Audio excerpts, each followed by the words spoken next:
moment in history.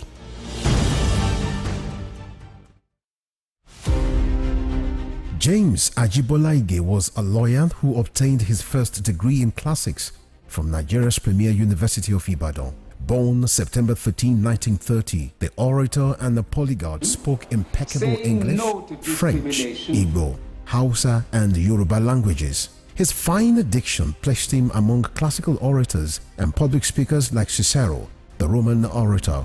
This attribute earned him the prefix Cicero of Esauke. He authored Kaduna Boy, an autobiography, Detainee's Diary, Constitution, and The People, among 6 other books. Bolaige was a colorful politician, elected governor of Oyo State in 1979 and appointed a federal minister in 1999. He was a pioneer founder of Afenifere, the Yoruba social, cultural, and political group. He invested his political sagacity.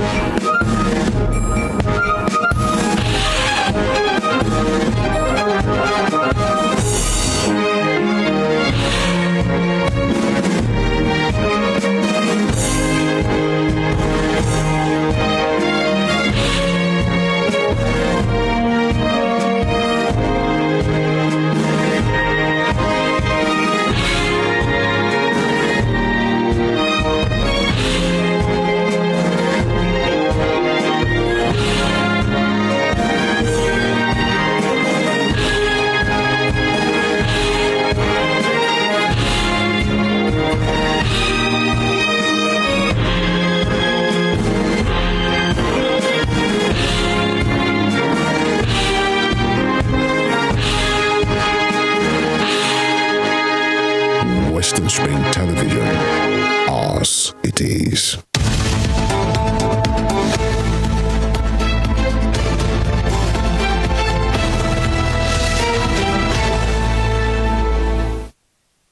It is the first Monday in the month of September, and it's a pleasure to say good morning to you out there, and thank you most sincerely always for being here with us right here from your amazing television station. We are Western Spring Television, and it's always really nice to be here. Mondays through Friday, Morning Spring will always be on your screen at about this time, and it's always a real good thing to know that you are there. Hope you had a splendid weekend, and thank you most sincerely for being here with us. Welcome to the Monday edition.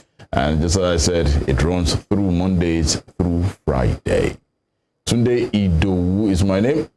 At Irresistible to the next. Welcome to Morning Spring. Tunde Idowu is your name. Yes, and no doubt. Femi Ojo is my name as well. And I welcome you to another fresh edition of Morning Spring today from Western Spring Television, the station that says is as it is. And what we do here is to discuss very topical issues, trending ones, issues of public importance. That's what we do here every weekday. And you're welcome. Issues in the nation, from the national to the subnationals in Africa, the sub-West African region, that has been the talk of the town now. The situation in Niger. You know, and speaking about the situation in Niger today, yesterday, or was it just this weekend? Yes. There was this massive rally that was held in Niger. Yeah. You know, and it's about not just support for the junta, but a rally for the call for the French army to leave. You know, we spoke about this last week, that the French ambassador is still sitting tight in Niger. And one wonders, you know, now at this point, why is he still there if actually he's not to provocate?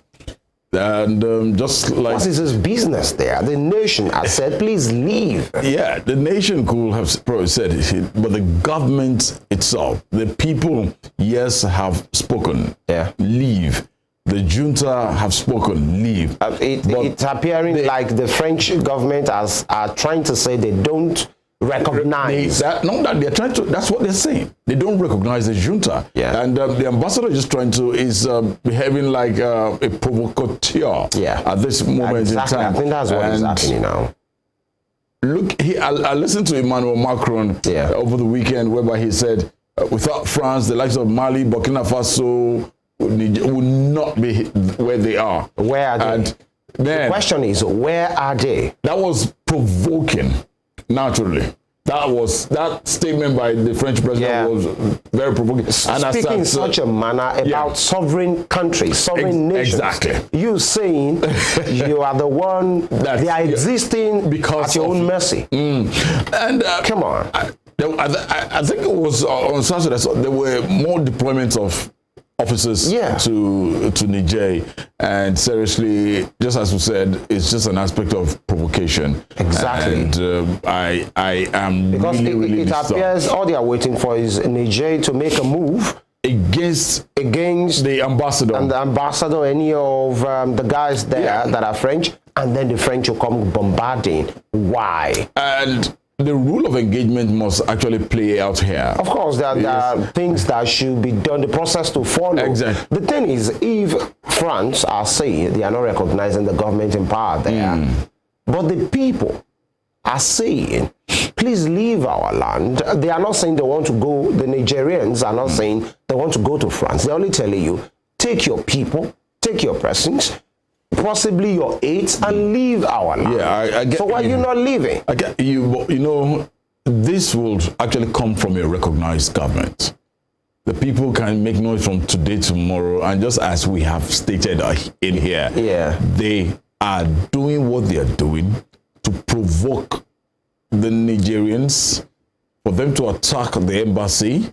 And if anything, the ambassador himself is ready to become a patriot. Yeah. Leave his life. Yeah, he's ready to die for his nation. If he gets killed, then they have stepped on what they shouldn't have stepped on.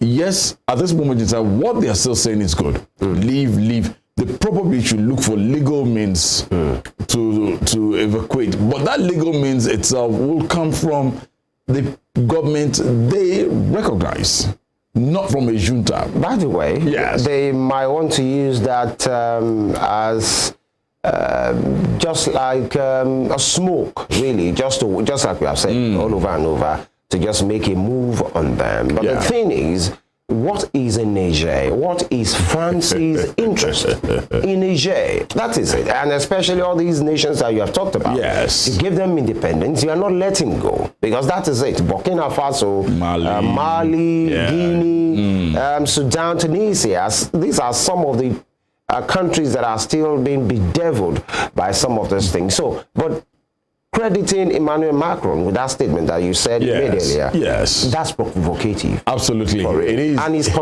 condescending because it makes it look like they are just there for you. They are less of a human to govern themselves. By the way, by the time you flip it over, sometimes as well, it appears like we are not enough, or we have not evolved. You know, we spoke about that last week, to govern ourselves as a people, talking about the African continent and its leaders. Because if you are not just doing those things that are terrible to your people, these guys won't be there. You mismanage your people, you make them suffer. At the end of the day, the resources are not there. You go capping and begging for aids.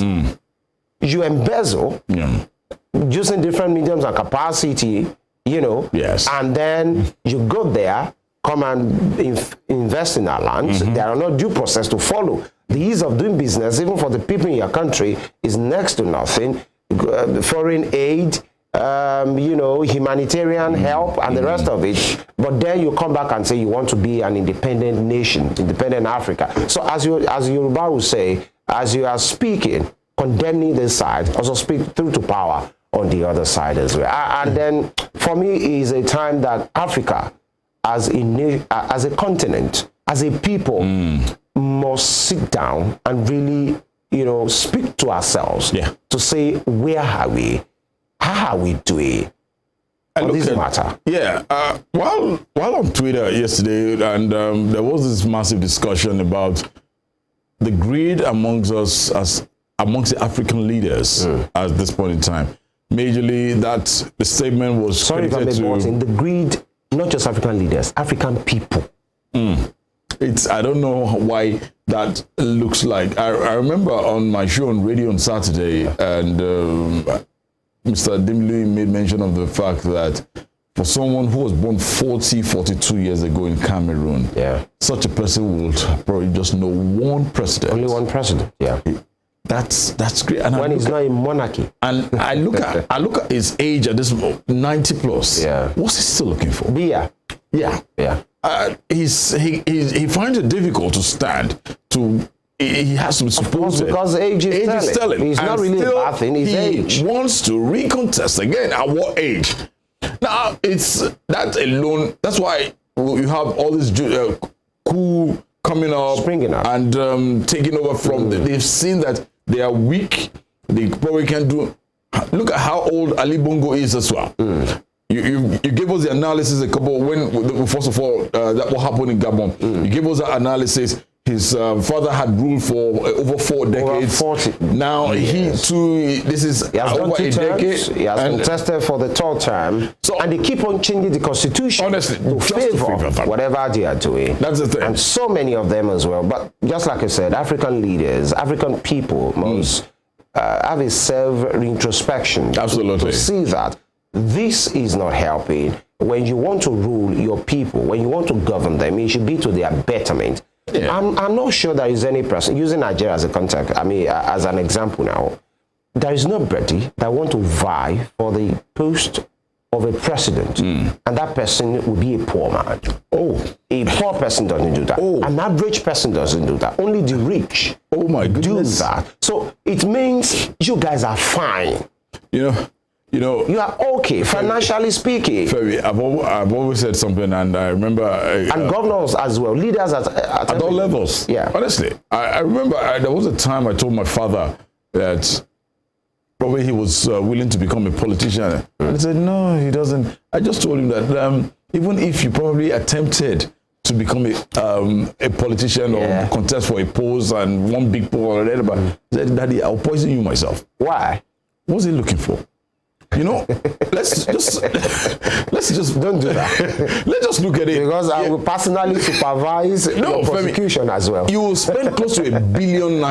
Yeah. If he has £1 billion in his account, he's got children, he's got grandchildren. Why don't you just invest in your life? For what post? Campaign. No, looking at the post. Let's just say. You can't talk about presidential. You're talking about $1 billion. That's not even up to it. We're talking about governorship or come here exactly. But let's leave that. Let's go straight into details of what we have for you this morning. The newspapers, we'll check them out first of all, and we have quite a whole lot of papers that we have for you. Very quality headlines from these very dailies at this moment in time. Let me kick things started from the pages of the Guardian newspaper. The Guardian newspaper is first, but I would like to let you know also you can follow us on all our social media handles on Facebook, Instagram, and X. We are live on all this platform at Western Spring Television, and also you can subscribe to our YouTube channel. Subscribe, share, like. Leave us with your comments. We'll gladly love to hear from you. It's also at Western Spring Television, and you can do a recap of that story. All the programs that comes out from here, you can get a recap on YouTube as well. We'll take a short break before we hit you up from the dailies on the show for today. Please stay with us.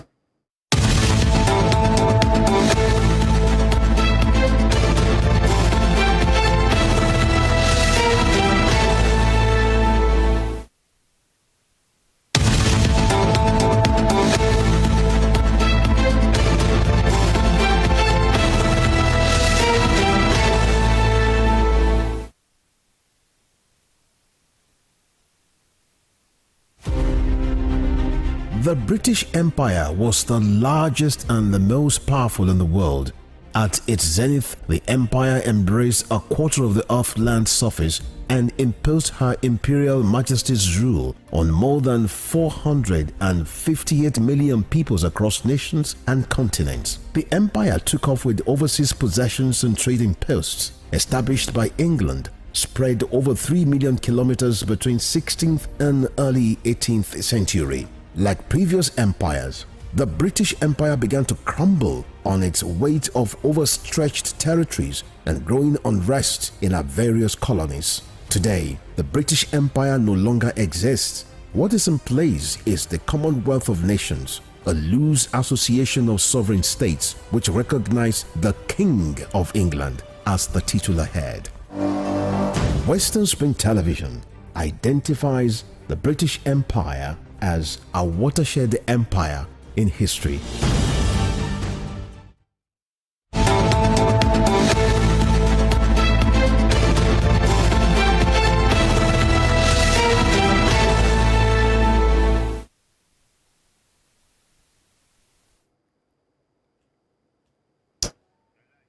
Thank you for being here. Let's go straight into details of what we have for you from the dailies at this moment in time. Quite a whole lot is happening from the dailies. But I'll kick things off from Daily Trust newspaper for today. Yeah. Daily Trust newspaper is first for me, and you have the big bold headline there. It says 2022 flooding. Farmers cry exclusion from 1.5 billion naira relief materials. The two writers is associated to that story. We identified beneficiaries through SEMA, that's credited to NEMA, talking there. And the other writer there says farmers need flood-resistant seeds. That's credited to expert. So there are resistant seeds where will not get affected during flood period. We will just hope something can be done at this moment so that the floods will not take over our lands at this moment in time. And the big picture you can see there of people raising placards, making noise with trays and cutleries. The Nigerians there telling the French to leave their land. We'll see how this pans out. I think it's a seasonal movie. We'll keep our fingers crossed. We'll see what it looks like. But majorly, we are just appealing that let the needful be done. Please, we don't want bloodletting, bloodshed at this moment. So we just hope this will be resolved amicably at this point. No bloodletting, no destruction. Moving further, I want to die a Muslim, ex-traditional worshipper Iya Osun says after embracing Islam. All right, thank you, Iya Osun. Every religion is, once it's your belief, please do what you believe in. Nigeria mulls G20 membership as Tinubu attends summit in India. Mr. President will be off to India much later today, and he will be speaking on the sidelines as well, meeting with the business community, doing quite a whole lot of interactions. As much as this brings out positive things into the economy, you meet business investors from Germany, from Kuwait, from Qatar, from all over the world. And you bring it home, and it does quite a whole lot. Nigerians will go back and really rejoice. And I know for those who believe in God Almighty, listening to what the General Overseer of the Redeemed Christian Church of God said yesterday, it was a little bit of, God, let it happen, that he said the Naira would bounce back. It would almost come in commiseration. You spoke about the fact that the old days coming back. That when the Naira used to be strong, and he praised that those days will come back. Any well-meaning Nigerian should just be hopeful, for whatever you believe in, and I think that's it. And speaking about the president's trip to India, you need to see the entourage made up of very strong businessmen from the private sector. And so, some have condemned. It's okay. It's their view. Everybody has opinion, by the way, and that's why it doesn't disturb others. Absolutely. And of course, but it shows something, in a manner of speaking, it shows this is a business trip. This is something that has to do with investment. Meet the who is who's, and then, the elumelus, and everybody are in that entourage. So it's not just a trip made up of politicians that, you know, half of them will possibly have nothing to do there than to just stand behind the boys and, you know, but then it's a mix of people in the government and people from the business world showing that this trip to India is one that is meant to benefit the country, but then we wish them all the best. Safe trip, and please, the needful will be done. We're expecting. So other stories still making the round from Daily Trust newspaper. Father, 2 sons die in Anambra building collapse. Sad one. So sad one. So sad, so sad. On the top strip of the same daily, military kicks as PSC want police to lead terrorism war. Police to lead terrorism war.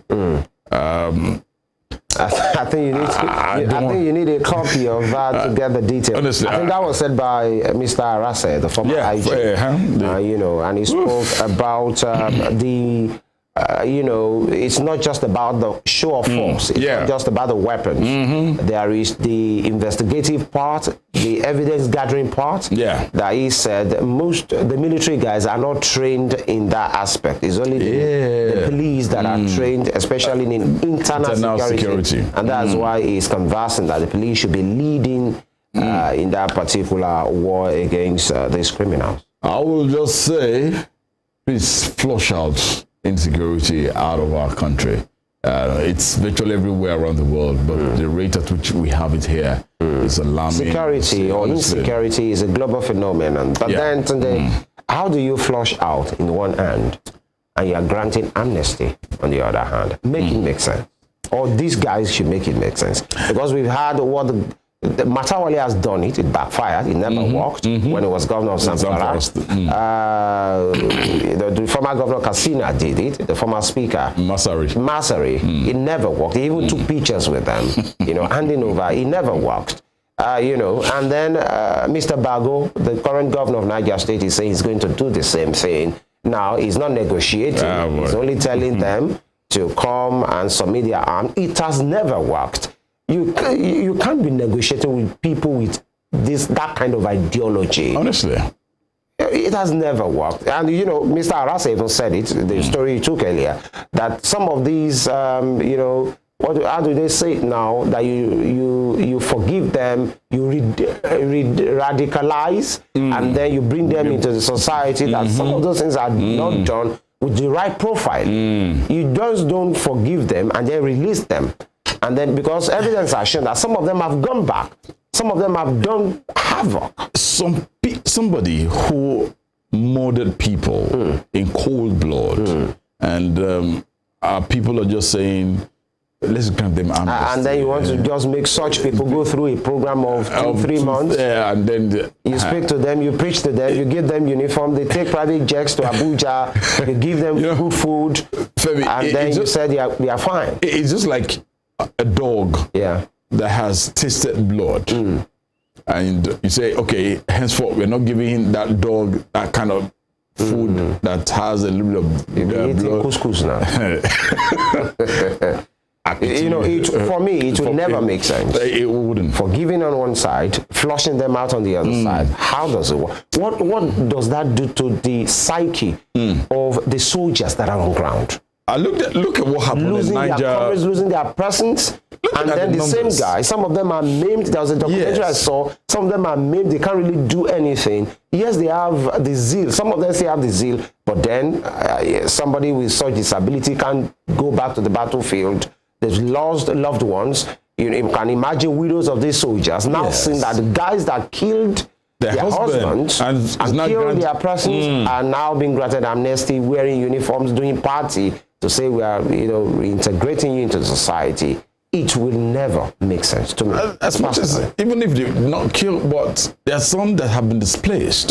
You have kids don't know where their parents are, husband don't know where their wife is or are. Forced separations, some eternal, some they can't even account for. There are IDP camps in different places, in Borno, I think in Edo, in Abuja, in the whole of the Northeast. No, oh goodness. You are saying these guys that are responsible for such havoc should just be pardoned because they are putting their hands in the air? Let's move on. Other stories still making the rounds from Daily Trust newspaper. 4 victims of Kaduna mosque attacks left behind 61 orphans, widows. 4 victims. Can you beat that? That was what happened sometime last week in Kaduna State, where bandits, terrorists invaded a mosque during prayer time. But they keep saying they are jihadist move and what have you. But I don't know how this we should not. Religion is a challenge in our country. We so much religion has done the good, the bad, and I just hope the ugly will not just come up in here. Speaking about religion today, I believe religion is what it is to whoever. The way you take it. The way you take it, thank you. Because most persons, or some persons, especially those evil people, when I mean evil people now, especially leaders, sometimes try to use these to just drive home a point, especially to their own selfish interests, especially when politics is concerned, when power is concerned.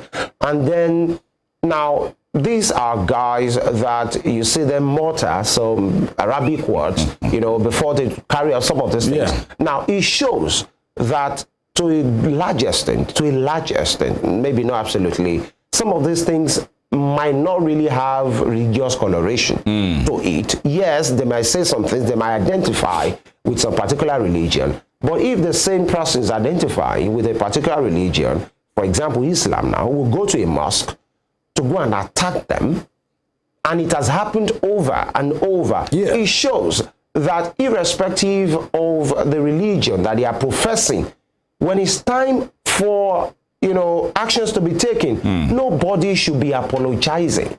Nobody should be an apologist for them because they don't care. They kill kings, they kill emirs, they maim people, either you're a Christian, you're a Muslim. So many aid workers have been abducted, some of them killed, some of them televised when they are killed. So when it's time to really root them out, and the time is now, there is no better time than now. Absolutely. Nobody should say they are our brothers. You understand what I'm trying to say? Yes. They are brothers, don't touch them. They are doing this, or whenever those guys are being, you know, rooted off their territory, somebody will come and say, this attack is an attack on a particular set of people, because we've had it before where you see people make case for them and say any attack on these persons is an attack against us, is an attack against our religion, is an attack against our people. You should know at this time that those criminals don't care about you. They go into schools. There are so many of these students that are still there. Some of the Baptist boys, guys that were abducted almost years ago, 1 or 2 of them are still there. The guys in Brini Kirby are still there. Leah Sharib is still there. Oh my goodness. Yeah. So we shouldn't just come and say because some of them identify under a particular religion, and you've seen very good people in this religion come out to say this doesn't represent us. Yeah. And we should have more of such conscientious people across all the regions and speak against evil, because evil doesn't have any other name. Absolutely. Evil is evil. Now, the last story making the rounds from Daily Trust newspaper for today: expert differ as FG celebrates 400 days of zero grid collapse. I love my nation. I love my nation. 400 days. We've got countries whereby they're celebrating 10, 15, 20 years of uninterrupted power supply. But you know, there was a time, especially under the last administration, that the grid was almost collapsing almost every 2 days. And then you hear that the grid has collapsed. Please, whoever is holding the grid, whoever is in charge of the grid, don't collapse. It shows that you are doing well. Please continue. Thank you. Don't collapse. All right, that will be all from Daily Trust. I'll move over to Femi. All right, to Punch for this morning.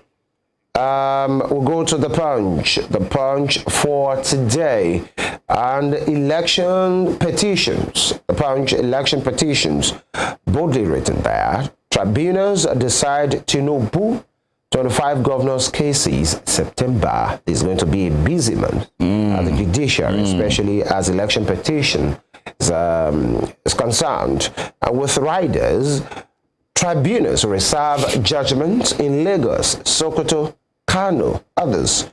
Parties resort to prayers. Okay, here we go. Okay, you know, when you hear prayers, either from the plaintiffs or from the defendant, and then you, okay, Nigeria, we are a very interesting group of people. Now, prayer is good, don't quote me wrong, but then let's follow the process. Now, APC, not under pressure, says legal advisor.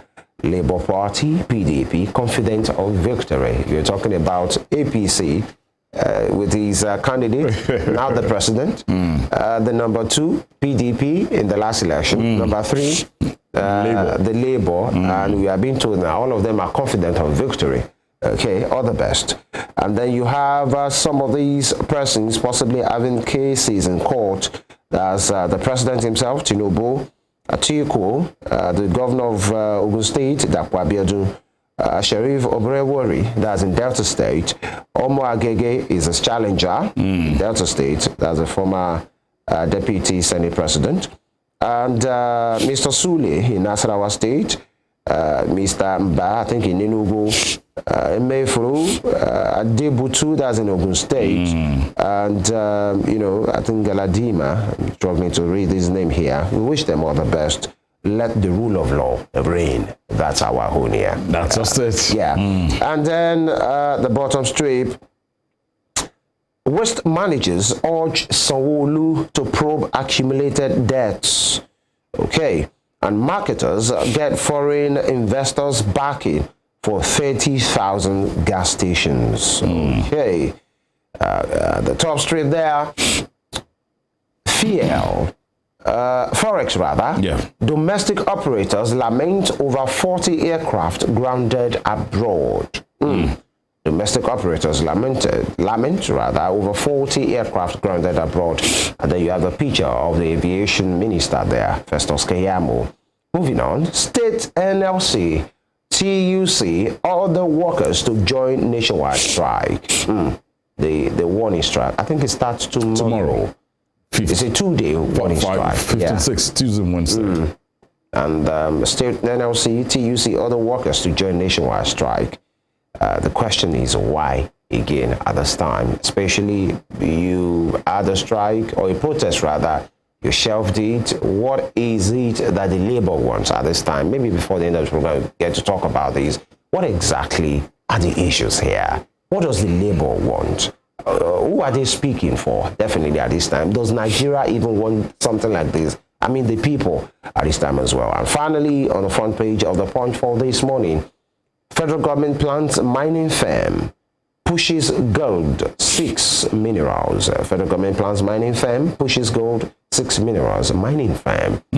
How will that work for the government, the federal government, to have a mining firm itself today? Yeah, why not? That's just the same thing. And I think it was one of the stories in one of the dailies I saw earlier when NNPC was saying, for now, they cannot break that monopoly of them being the sole importer of fuel. Yeah. We need to, it's just like Western Spring Television here, saying before we can do what we need to do, we probably need to go and borrow camera from one place where you can get your own camera and it becomes yours, rather than having to pay for these services, this product, these things out of that. And after having to concession it out, or have vendors bring in this. You know that it is yours.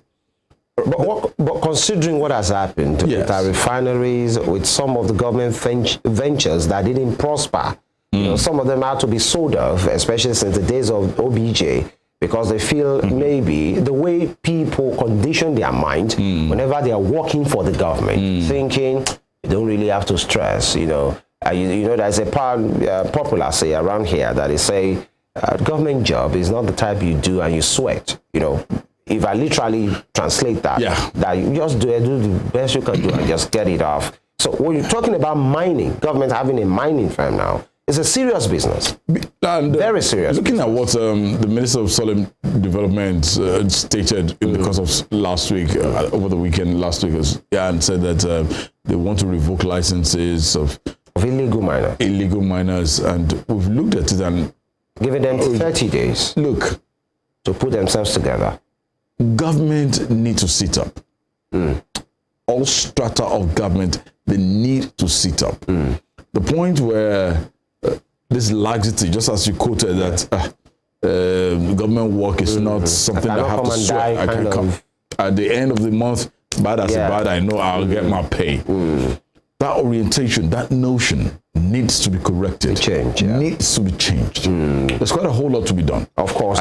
And considering this kind of ministry that has the capacity to employ in large quantity people who are skilled, you know, in different engineers, artisans, is a very large industry. It actually is done the right way. And Dele Alake is already talking tough. I know some persons are already. It's not just about talking tough. Yeah. See this. The results of his. He needs to work it definitely, and you know that speaks to when many persons are had their skepticism about why a Dele Alake, who is a media strategy guru, was brought into the solid minerals. And many persons say maybe President Tinubu knows what he's doing. It's a strategic ministry that he wants an in-house person, some of his loyalists that knows who will do the work, who knows how the president wants his thing to be done, to go and oversee that particular place and, you know, possibly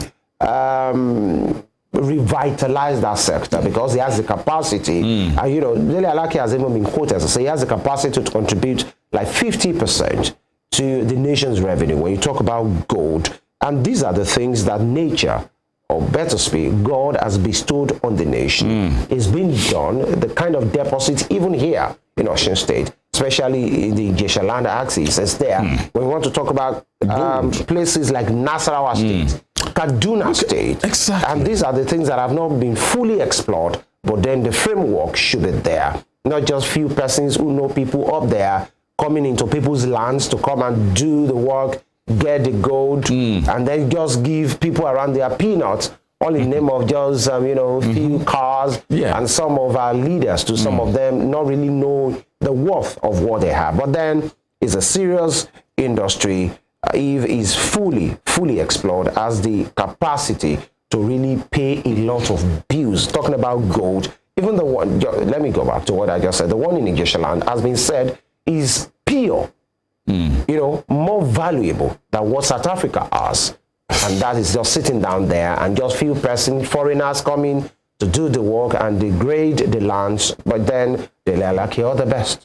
That is it on the front page of the Punch. We wish them the very best, and we just hope the needful will be done at this moment in time. Let me go straight to the Nation newspaper. The Nation newspaper, same old story, but there is this big bold caption there. But it's been reported differently. But you have this on the pages of the Nation, and it says TUC snubs NLC strike call. The writer there says calling workers out of work premature. We will continue to dialogue with government to ease subsidy pain. Are they beginning to wanting to stand differently? What TUC, we've always known that it's a go for each of them. Once NLC calls, TUC is always there. But here we are this moment in time. What the Nation newspaper is really now, because this is just the only daily I've seen this story for today. We just hope, we'll keep our fingers crossed and let's see what it looks like at this moment in time. Moving further, flood risk rises in Lagos, Nasarawa, Bayelsa coastal communities. The NIFO, please.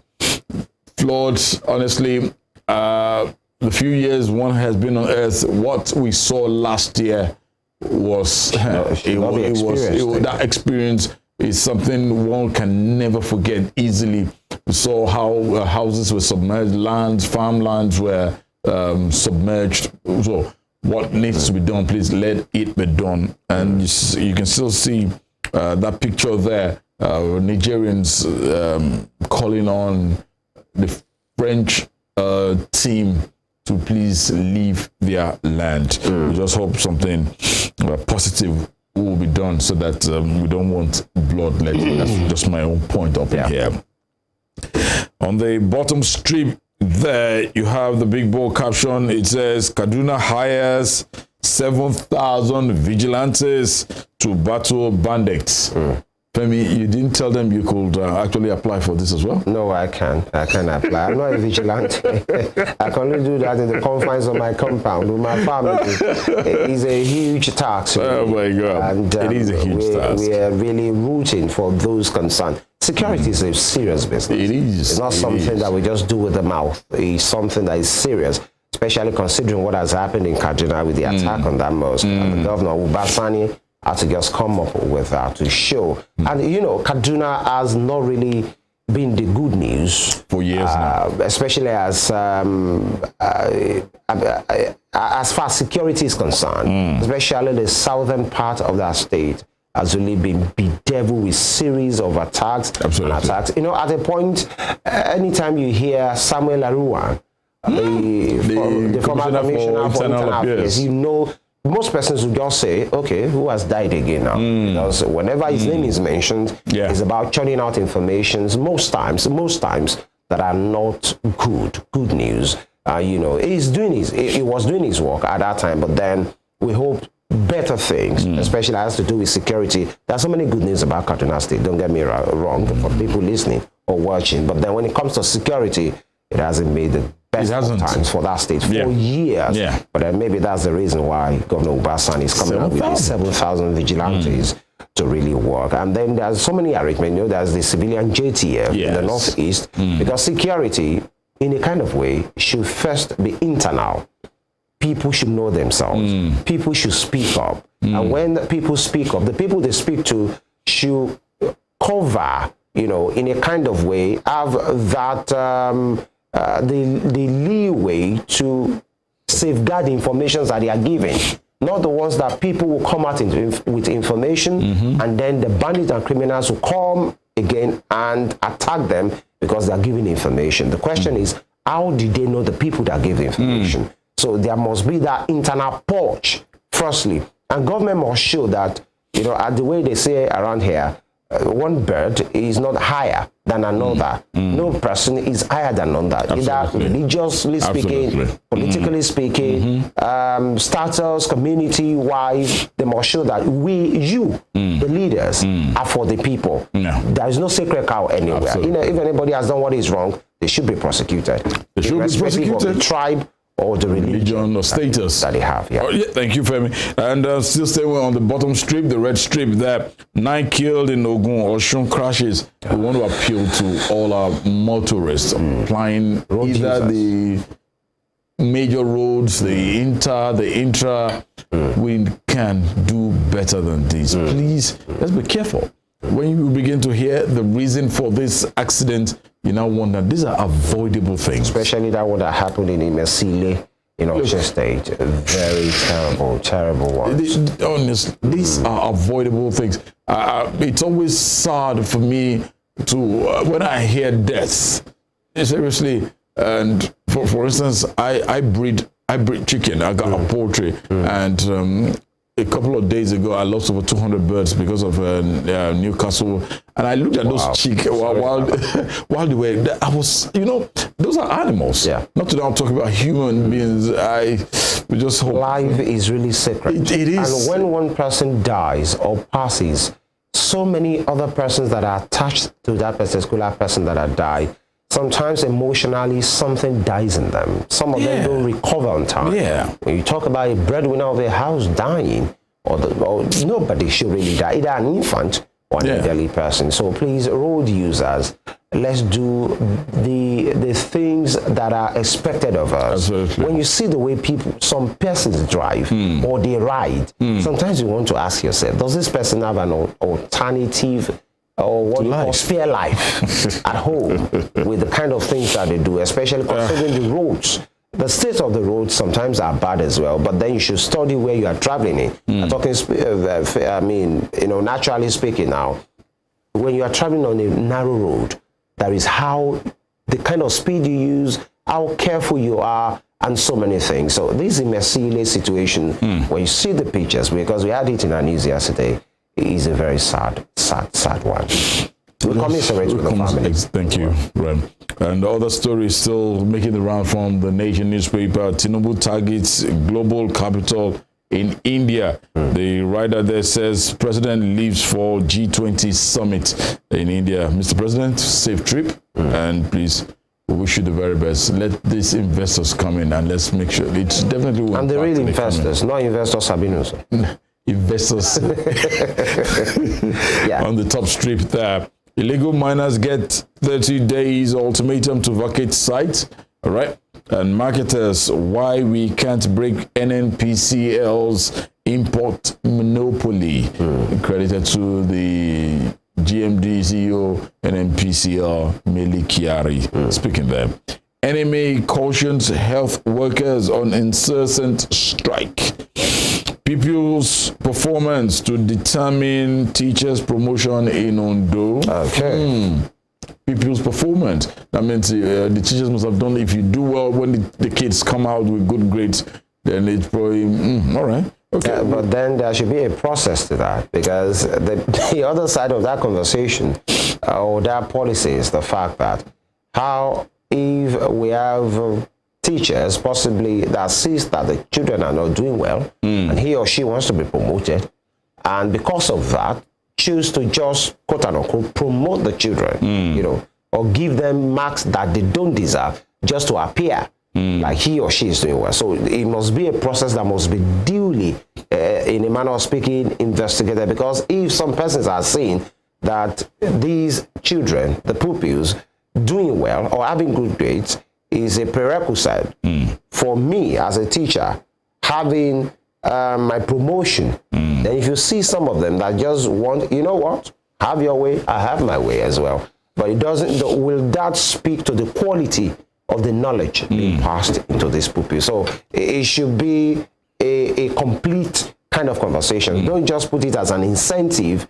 make sure there's a process and there are people that will be checking, so that we just don't see children having, or pupils having A's, and then the government saying, oh, okay, this teacher has done well, okay, promote him or her. But then when you engage into pupils, you know that they are not deserving of those things that have been given to them.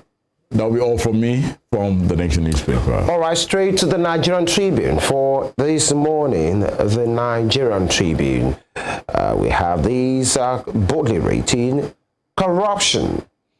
I was on a rescue mission, Buhari. Okay, corruption. I was on a rescue mission, accredited to former President Buhari there, with rider blast Adoke over P&ID.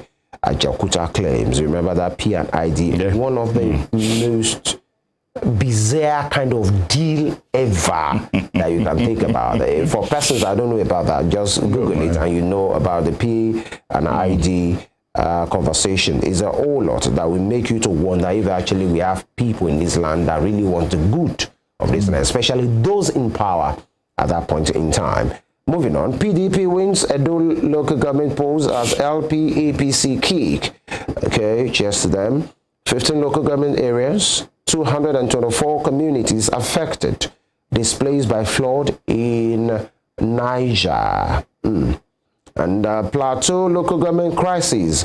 Court restrains IGP from allowing APC elected chairman into council secretariat. Here we go again. We have been there before of a governor coming into power, sacking possibly the local government guys that are there, and those ones going to court, and the elections being held, caretaker guys being appointed. Is a whole lot. Okay, and then you have this board picture there. Of the Lagos State Food Bank program. You have some leaders there, the governors there, some of them holding cartons or package, and then there's somebody there, a very special person, a special need, being there as well. Okay, shout out to the Lagos State government for these. The bottom strip there in black, many injured as event center collapses on guest. Wow. Just wow. In Ekiti. That's sad.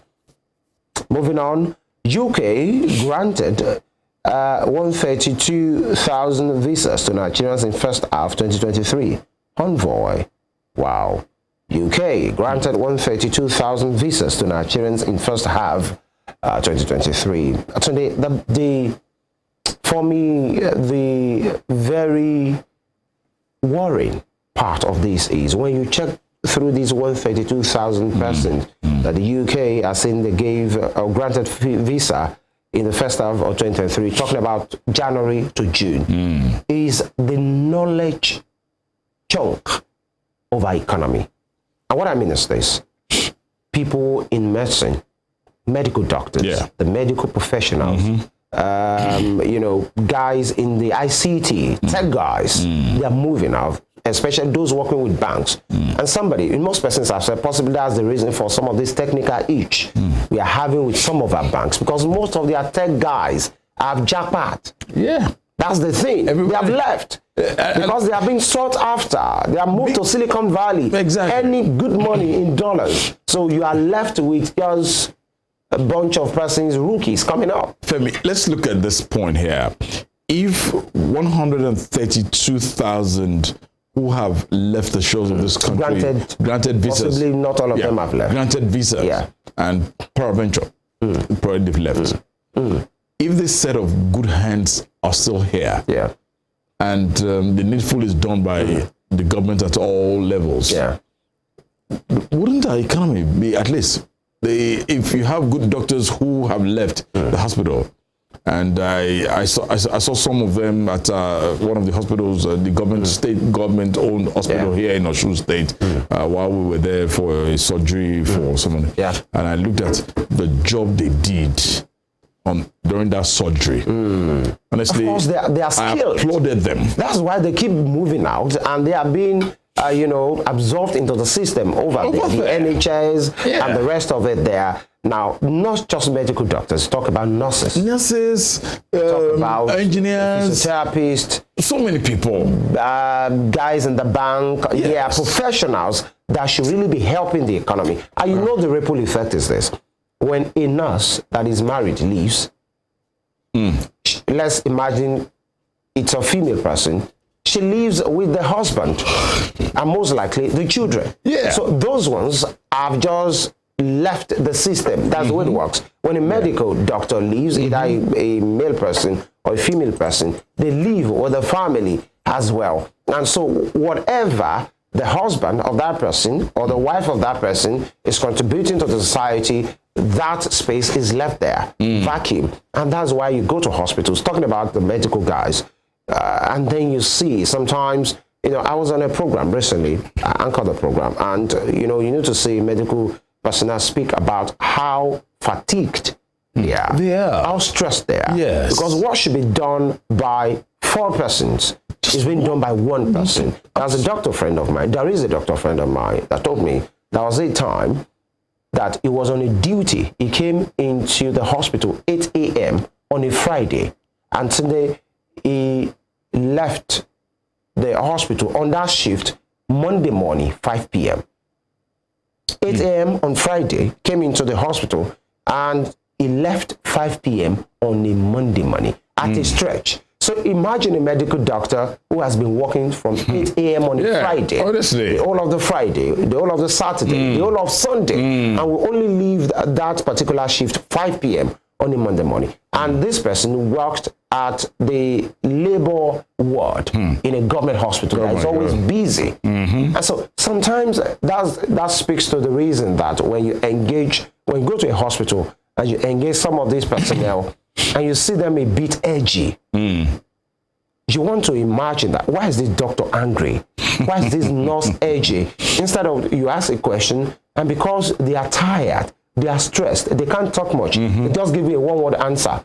Madam, please go there. Madam, please go there. Because this has happened to me as well. Just trying to inquire of a doctor, what should I do? The person I say, Mr. Ojo, I've told you, please go there. And I was wondering what's happened. I reported to a colleague, and the person said, please don't be angry. These are stressed persons. And now that person moves out of the system to the foreign country, either US or the UK, and has the best of instruments, the best of infrastructure, and just doing what he or she is supposed to do, earning in dollars and pounds. And these are what is really happening. when a knowledge economy is being fleeted in terms of the personnel that are traveling. But then all the best to everybody. But my own is, if you want to japa, you know, make sure you have a good plan and go through the process so that you don't get to the other side and you become a destitute, because we are hearing such information as well. People go there and then they are just stranded because somebody who knew somebody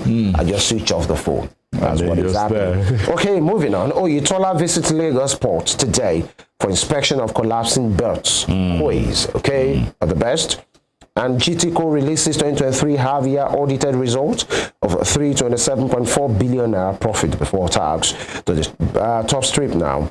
Federal government targets 20 trillion naira annually from tax revenues. Okay, there is a committee, a team put up by the president for that, for the purpose of seeing to the tax reforms in Nigeria, to, you know, so that we have something worthwhile to show. And they have said they are going to see to the issue of multiple taxation, because that's really an issue. A business person paying like 5-10 type of taxes on the same kind of, you know, the same thing, and they give you different, some with receipt, some without receipt, federal government, state government, local government, and that doesn't help the ease of doing business. But then money must be made.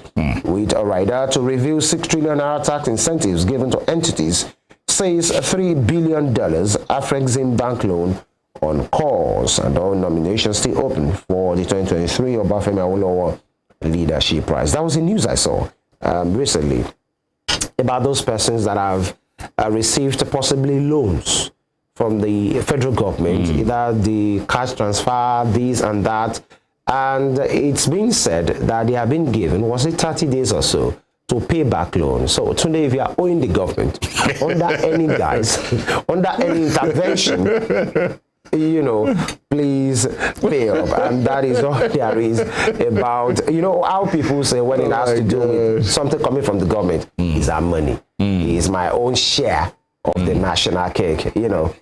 And that's all there is on Nigerian Tribune for today. All right, quickly, let me just glance quickly through this day newspaper for this morning, and the big bold caption there, it says, Buhari saved Nigeria from graft. Thank you. That's credited to Gabashewu. It's been a while I heard Gabashewu in the news. That's why. He's back. That's life, definitely. Yeah, and it says his success.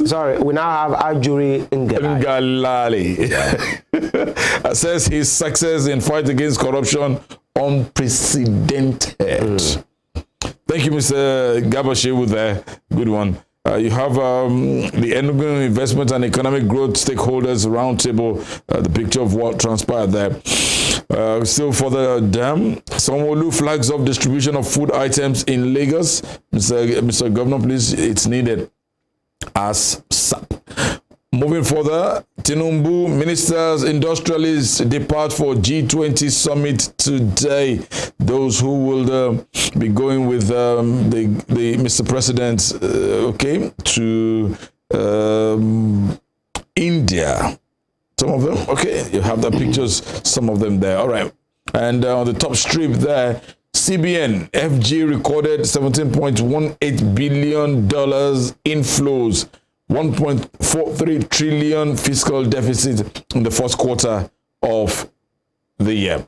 That will be all from this day newspaper.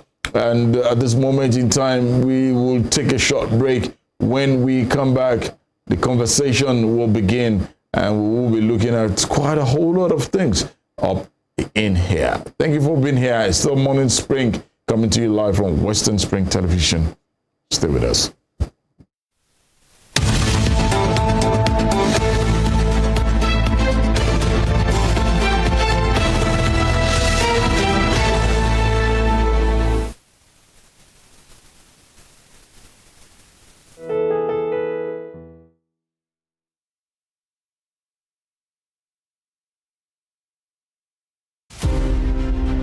Fumilayo Ransom Kuti was an educationist and advocate of women's rights. She was recognized for her vitriolic comments against colonial policy of taxation as it affected the Nigerian women. Bere, as fondly addressed by her women followers, Funmilayo championed the initiation of universal adult suffrage, which gave an unprecedented leeway for women to contest elective offices and power to exercise voting rights. Married to a foremost educationist and teacher, Israel Oladotun Ransom Kuti, the first president of Nigeria Union of Teachers, Funmilayo Ransom Kuti was the mother of children who inherited her spirit of activism. Olufela and Be Kololari, the former, a renowned musical legend. She was the first female student of Abeokuta Grammar School and the first female to own and drive a car in Nigeria. The award recipient of Member of Order of Nigeria MON and Lenin Peace Prize, was born on 25th October 1900 and was killed on 13th April 1978 by rampaging road soldiers in Lagos. Western Spring Television identifies Funmilayo Ransom Kuti as a watershed character in history.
Olayinka Herbert Macaulay, politician, nationalist and journalist, was the first Nigerian to qualify as a civil engineer, surveyor and architect.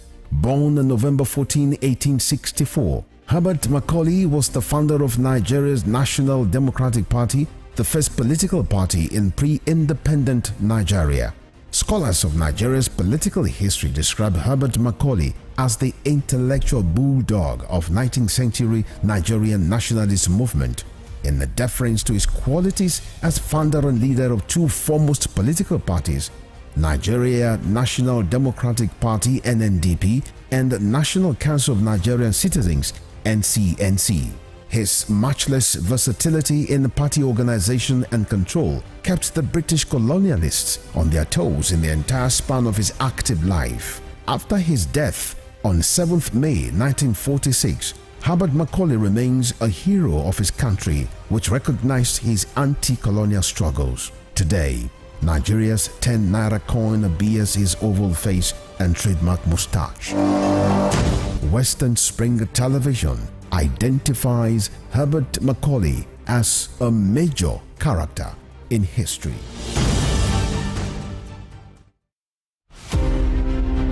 Kiriji War, also known as Ekiti-Parapa War, was waged among Yoruba main ethnic groups which emerged from the ruins of the falling Oyo Empire that were desperate to replace the awesome powers hitherto wielded by the Alaafin of Oyo.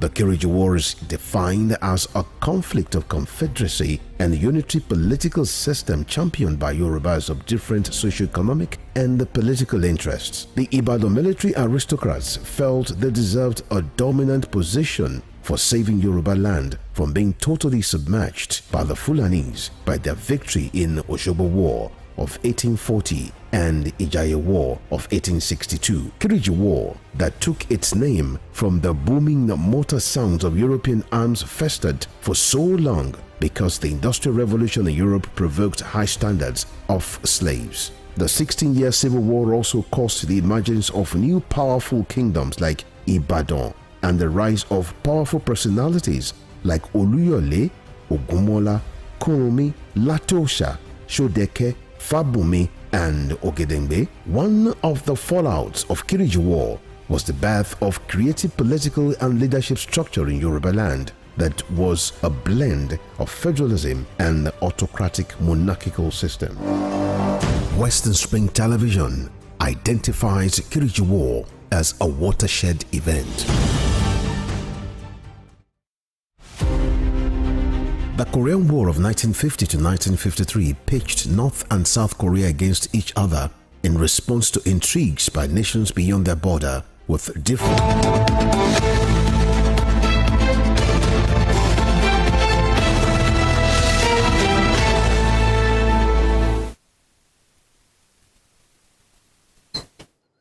All right, you're welcome back. It's still Morning Spring on Western Spring Television. Right now, we switch gears and talk about what is happening, as we do normally here on this program. Now, let's take it from the labor angle. What is really going on, some of the things we are hearing. The labor has issued a 2-day warning strike to start tomorrow, 5th and 6th of September. At this time, what exactly, just like we said earlier, does the labor want? So we have somebody who is part of that family talking about the labor movement. And of course, he's a civil rights activist and of course a policy analyst as well. And a friend of the house, Comrade Ayologun. Comrade, good morning. Good morning. Thank you for having me. Yeah, it's good to have you here. Now, let me say, your people, labor, they have come again, a 2-day warning strike, exactly at this time. Many persons are wondering, Comrade, what does the labor want? Well, the labor is very clear about their demands, so it would be wrong to pretend like one does not know. I listened to the labor president, that's the NSA president, and I listened to the demands that he has placed and his anger, which is an extension of the vision of the executives. Maybe I should quickly go through the things I heard from him. Please. Number one, he claims that in one of the meetings held with the federal government on the palliative issue, that one of the things on the front burner was the issue of the CNG. That's the use of gas to power vehicles. And that since the last meeting with the tripartite meeting with the federal government, that there have not been indications that the federal government was serious about ensuring that the CNG used for vehicles coming to use. As of now, there is no factory set up for such. There is no channeling of gas from any part of the country for that purpose. So to him, and like he said, it's like the government was playing lip service to the use of CNG as an alternative means of fueling our vehicles in the country. That is one of the grounds. Number two, I also listened to him talking about the refinery. That one of the things that was agreed upon in June with the federal government is that in 6 months, at least one of the refineries will be put into use. And that this is September, just 3 months to the end of the year. And it's not looking like the federal government was going to fulfill that promise or that concession that one of the refineries will be put to use. He specifically mentioned the refinery in Warri, that there were plans made at rejuvenating that refinery, but that the measure of work at that refinery does not show like there's a likelihood that that refinery will come into full force in terms of production by December, and that is worrisome. He also talked about the issue of palliatives, that beyond the sharing of rice, grains, and water, which he described as unsustainable, that part of the agreement of the federal government with the labor union has been breached in terms of palliative issues. What specifically he was talking about, I think it's best known to him as the leadership, but he did decry the fact that what was agreed upon was not just the sharing of food items, which is unsustainable. So if you put all of this into perspective, that is the basis upon which the labor union is calling for a 2-day warning strike, which will be followed by an indefinite strike. But unfortunately, this kind of call for strike actions have become unwholesome. It has become laughable with Nigerians, especially when you talk about the labor union going on strike now. Nigerians are likely to just say those ones are serious, because over time, the leadership of the NLC and other unions has not shown that they are really serious about such things. We've seen situations whereby they will have called for a strike, and just a night or even the morning of the commencement of the strike, they will find excuses and call it off. And this is not looking like it's going to hold, if you ask me, because as of this morning, it's in the news that the TUC, which is the strongest arm of the labor union in this country apart from the NLC, the TUC has announced that it's not going to be part of that strike action after this morning. They are pulling out of the strike action, claiming that the best solution to this problem is dialogue. I can assure you that with the pulling out of the TUC and the meeting that will be holding today between the federal government and the NLC, I'm not sure if that strike action will go on. But the question would be, how necessary is the strike action? If you ask me, a specific period of time in the history of a country deserves or should call for specific engagement different from the usuals. Nigerian government, especially the politicians, have been used to threats of strike action and protest by the government. Sometimes you look beyond these two to engage the government, because I remember in our days of tutelage in struggle, we used to say there are 3 C's. That is consultation, consolidation, and then confrontation. What the NSC has had is consultation. This should be the period of time for consolidation. Consolidation in terms of engagement with every necessary arm of government, consolidation in terms of engaging the federal government, putting a team that will ensure that whatever has been agreed upon is done. It is only when they fail at this level that you can be talking about the third C, which is confrontation. I believe that at the time when we are conscious, when we are concerned about the economy of the country, a strike action that will not only affect government workers, but will paralyze the economy of the country at a time like this might be undesirable. Because for every day that government officials do not go to work, the country and the state therein loses in billions in terms of value that could have been achieved, or that could have been accruable to the purse of the government with which they carry out infrastructural development. So I believe that at this time, the labor union should do more of consolidation on the agreement reached with the federal government beyond their attempts for confrontation at a time like this. And why I asked that question, the question of what does the labor really want, I asked that in the context of what you have spoken of, about how it appears that the labor doesn't really know what they want. Like it appears they are serious, especially with you have said something like that, that these, sometimes it appears that they want to go the full throttle. They want to really put their foot on the pedal and then, you know, demand and go all the way, those things that they want, and then just overnight, or sometimes they call it off. So when there is this back and forth, the people tend not to really take them seriously, and you have alluded to that. That's the reason why I had to ask that question, like, what does the labor really want? And not because of denial of their demands, but then it appears, comrade, that you are not aligning with this call. Are you saying it's a wrong move for the NLC to have called for this strike at this time? It's a no for you, isn't it? It's a no for me, because this route, we've been through it. You will recall that a couple of weeks ago, the NLC and the society organizations were on the streets for a protest. I recall that the society organizations in about 6 states across the country had theirs a day or two before the one announced by the NLC. And we also still joined that of the NLC. Also was not an exception. So if you had had a protest a couple of weeks ago, which is a furtherance of your demand to the government, and then just in about 2 or 3 weeks, you want to come again with a strike action, I don't believe it is the way to go. I have stayed long in this lane of activism and social demand to understand that there are different ways by which one fights a war.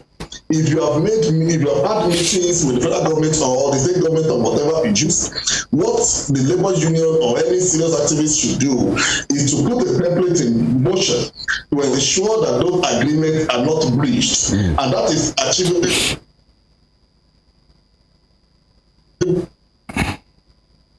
Okay. Okay. Oh, dear. Yeah. We'll see. We just hope we can get Comrade Ayologun back on. But by engaging the media. Okay. Okay. Go ahead, Comrade. All right. While we're trying to just get that back, I know he's been trying to make mention of the fact that he's not aligning with the strike as proposed by the NLC. Looking at what the TUC have stated, that they too are not, they are snubbing the proposed warning strike by the Nigerian Labour Congress, ably led by Comrade Joe Ajero. But for me, let's look at this issue. I think a particular session of the TUC called the Senior Civil Servant under the TUC are the ones saying they are not going to align with this. And just like Comrade has said, if the TUC will pull out, and then so where's the spine of the strike called by the NLC as well? All right, Comrade, are you back with us? Can we? Yes. Okay. So I was saying that what. Can I go ahead? Go ahead, please. Go ahead.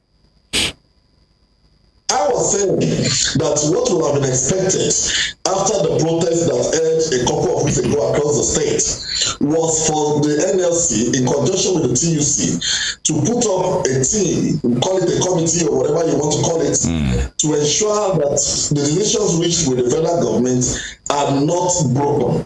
Such is achievable in such a way that to ensure that this committee daily reminds the federal government bit by bit of the things that have been agreed on, and then they tick those that have been worked upon.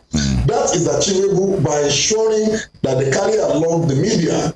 It's a matter of going to the media. These are the things that we agreed upon, and on a daily basis we'll be taking a tick of what they have been able to do. We are able to report to the people that a part of our agreement is this, they've done it, it is ticked, they have failed to do this, and they will go ahead to do this. This is the way to achieve. That is part of what we call consolidation. By consolidating on agreement reached with the labor union, and not by rocking the boat.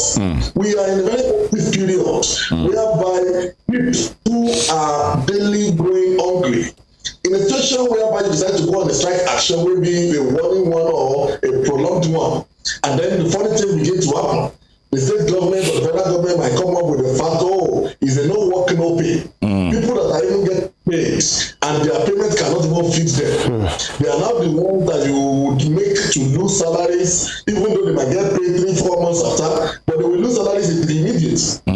Because of the law of the government that will say no work, no pay. So what becomes of the fate of your members who could only feed by the salaries that is accruable to them at the end of the month, not to now talk of when they are not even having access to such funds because of disputes between the labor union and the government, whether at the state or the federal level. So for me, I believe that the NLC and the trade union should do more of consolidation on the consultations earlier made, following up on the agreement reached, ensuring that those that have been achieved are ticked, and ensuring those that have not been achieved are blown up in the media in such a way that the people can also join their voice with theirs to demand accountability, to demand responsibility from the government, to say that you have reached this agreement and your bond should be your word. But going the way of action will not only make life difficult, that is already difficult for the workers, but it will also be helping the federal government, or not even helping, it will be a big blow on us economically, because for every day of strike action in Nigeria, the economy of the country suffers for it. We get to lose resources, we get to lose funds. So if you ask me, I do not align with the strike action at this time, and I would rather plead with the leaders of the labor union, constantly with Comrade Jero, to know that strong times like this deserves better actions. And the way to go about it is to ensure that they reach out to their member unions to consolidate on previous agreements with the federal government and ensure that our economy does not suffer because of ego of some individuals that feel that they have a battle line to draw with the federal government.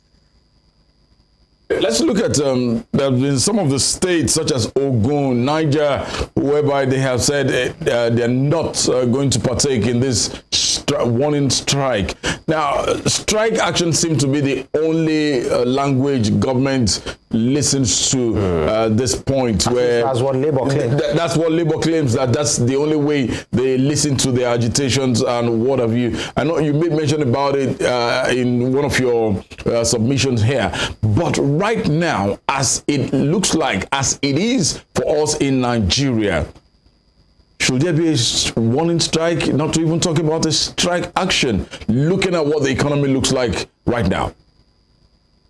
Let me tell you, the strength of any action, either by the labor union or by any group of activists, is the strength in numbers.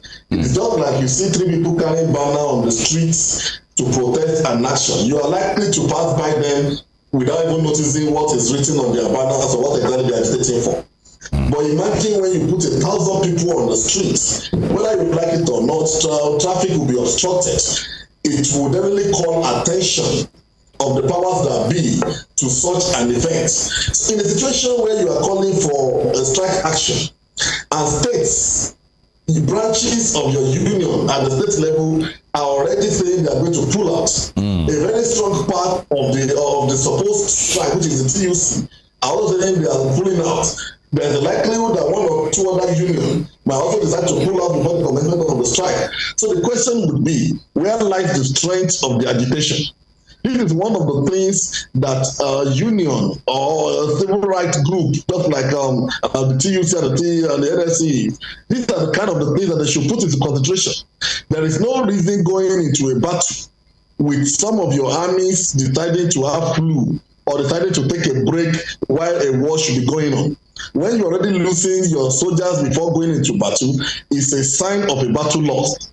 And what a serious leader would do is to go back to the drawing table to look at ways to galvanize the entirety of his followers to achieve desired goal. And that is why, again and again, I'm saying this is the wrong time to call for a strike action in Nigeria. For every time you call for a strike action, individuals, apart from the government, also suffer.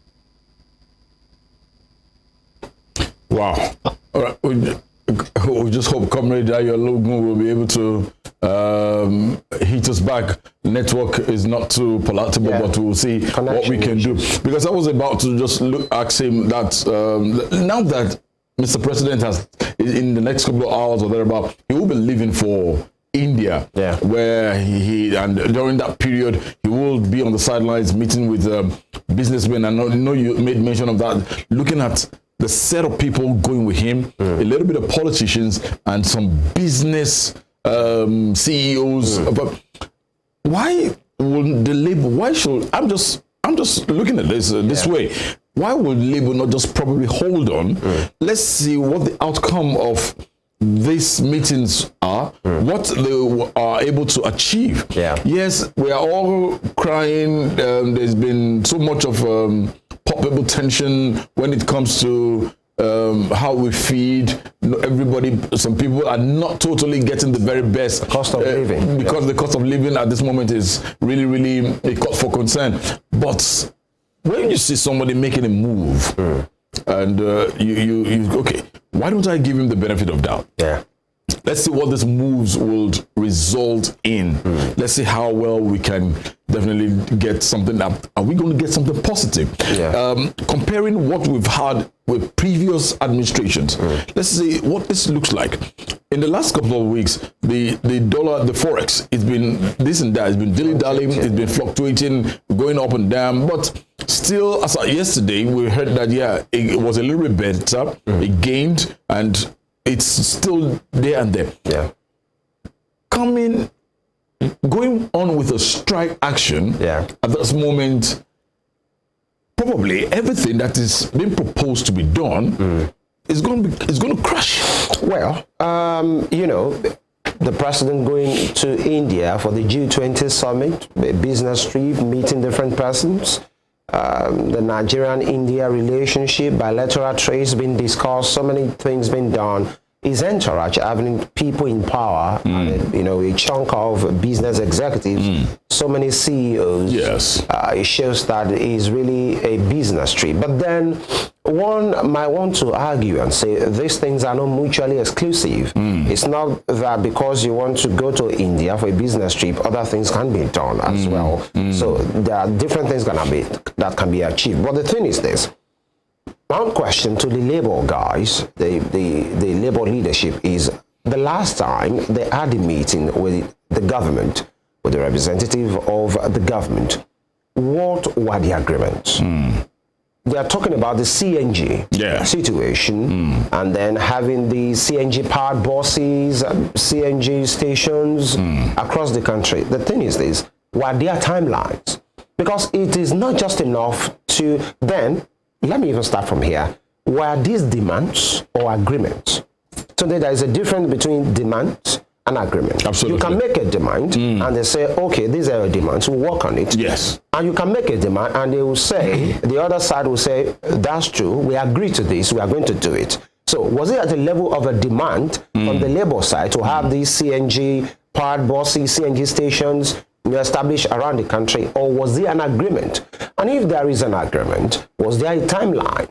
When is this going to be achieved? 3 months, 6 months? Because we're talking about just the last 3 weeks now. Or the Labour, are they expecting moves? That at least if you are going to establish something, and if those things have not really been done, are you making moves? We must see moves that have been done. And then speaking about palliatives, okay, the government, federal government has rolled out trailers and trailers of rice, grains, tons of grains to different states, all the states, including the FCT. 5 billion are being proposed. Ocean saying they have 2 billion. We don't know how much has been done. I mean, possibly that's the money that has been released so far. The coordinating minister of the economy, Mr. Wale, he stated that 2 billion has been released. Okay. Yes. Now, the question is, was there a contrary agreement to that? Did the federal government promise 10 billion, for example, and they are promising 5? Or what was supposed to be the measure? Is there a structure on ground? Because these are the things. It's not just enough to just say we are going on strike by the Labour guys. And then when you speak on behalf of Labour, or you speak to what the Labour are demanding, is what exactly at the, what do you say, how do I say it now? What exactly are the deliverables at this time? If these things have been put in place, was there a committee, joint committee, that will see to the establishment of these things? Now, the comrade has talked about the power in numbers, especially when you are protesting. Now, some of the states are pulling out. We have been told this morning, as reported in the daily, that the TUC might not be a part of it. Then it speaks to, those Nigerians even want this at this time? That's what I said. That's it. The Nigerian people, will they appreciate this at this time? Although there are some things that you have to do that the people might not appreciate at that point in time, and they later get to appreciate.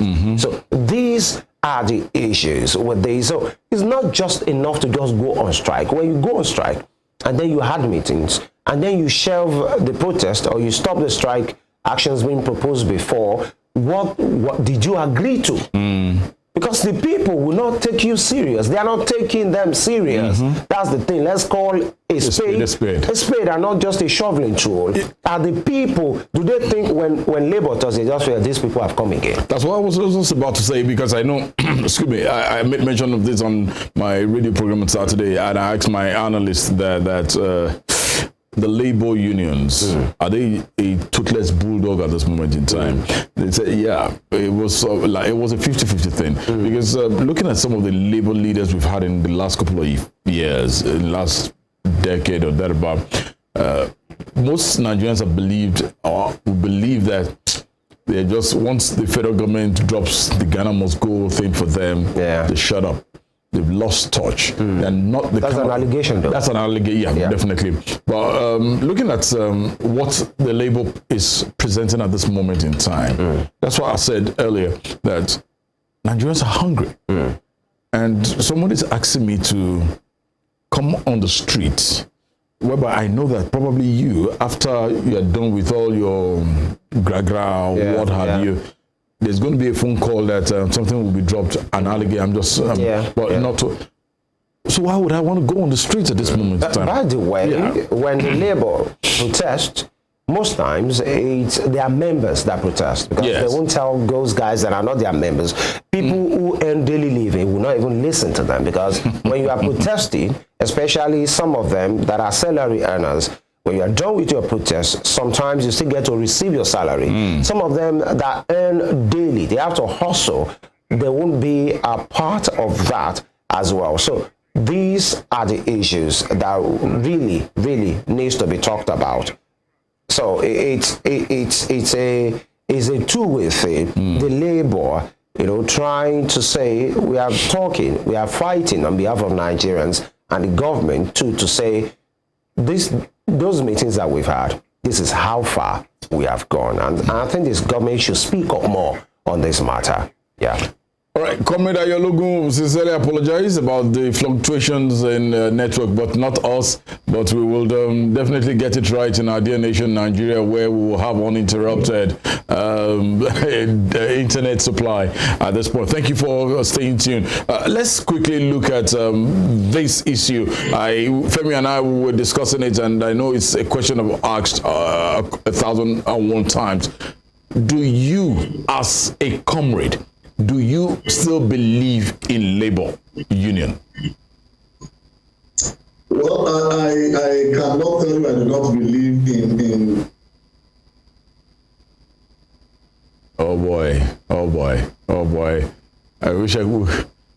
We're stuck again. Yeah, okay, Femi. Okay. The network is fluctuating, but we have to move on. Femi, before we coast home here. Do you, as a Nigerian and a citizen of this great nation who is well learned, do you still believe in labor union? By the way, putting me on the spot here, by the way, it's not my call to say if actually I believe in labor or not. I just believe in doing things rightly. That's just the thing. Let's do things rightly. And at this time, it's either from the labor or either from the government. Let's just do what is right. And I think Mr. Ologun is back right now. Mr. Ologun, are you here with us? Yes, I'm with you. All right. Those are connections problem, but we'll get it right as a people very soon as well. Yes, we are going to land on the Now, I have absolute confidence in the leadership of Comrade Joe Ajero as the president of the NLC. But sometimes it is beyond the personality of who the leader is. Sometimes it is the function of who are the members of the executive, those who are taking decisions with him. It's also sometimes a functionality of individual interest, which you cannot take away from human beings. So sometimes it is not about how resolute an individual like Joe Ajero could be. Sometimes it could be swayed.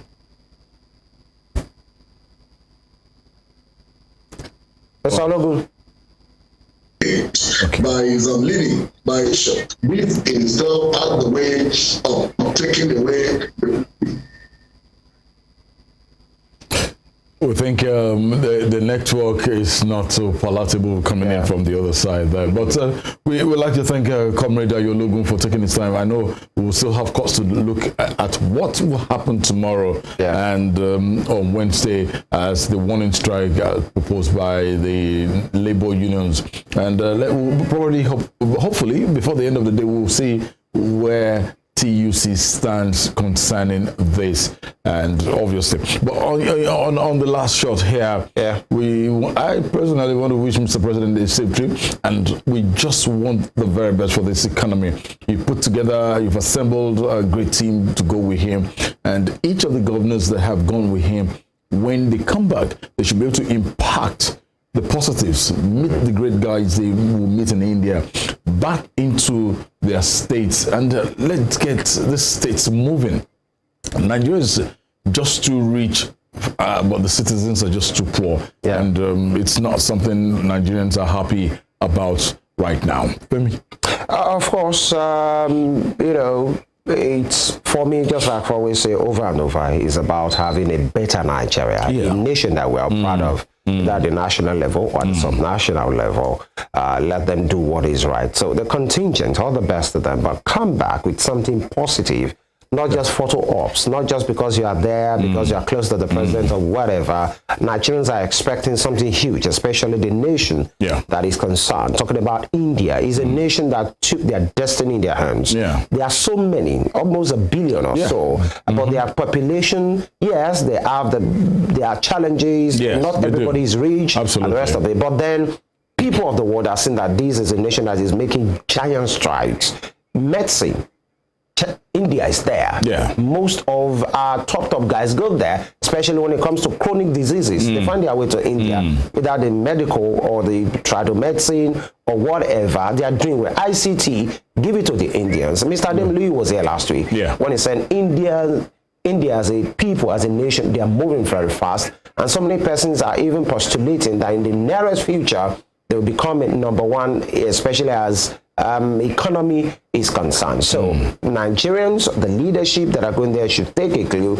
And talking about the NLC situation, please let's know that that strike will only be the last result when everything has been explored. Because Nigerians, so that you are not just doing these things for the people that don't want it, especially at this time. I know the Labour has their mandates as well. And please, let me say this as my parting shot on the program for this morning. State governments, apart from Mr. President's palliatives, many persons are waiting to see what the state government will do. Don't just bank on the rice and the grains from Abuja and the billions from Abuja as well. Let people see that you are working from the north to the south, to the east to the west. That's the way to go. Thank you very much for being part of the program today. Femi Ojo is my name. We'll see you tomorrow, God willing. Have a very good day. Sunday. And I want to thank you and thank all the transmission team for being a part of this program, director, the producers, and the entire camera, the camera team. Thank you most sincerely for being a part of us. And we would like to always say kudos to you, our esteemed viewers out there. And you can definitely get to follow us on all our social media handles. We are live on Facebook, Instagram, and X at Western Spring Television. Our YouTube channel is definitely bubbling, and you can go back, get a recap of virtually all our programs live on our YouTube channel. Subscribe, like, and share at Western Spring Television. We'll be back again tomorrow in another edition of the program, Morning Spring, from Western Spring Television, the station that says it as it is. Tunde Idowu is my name. Good morning.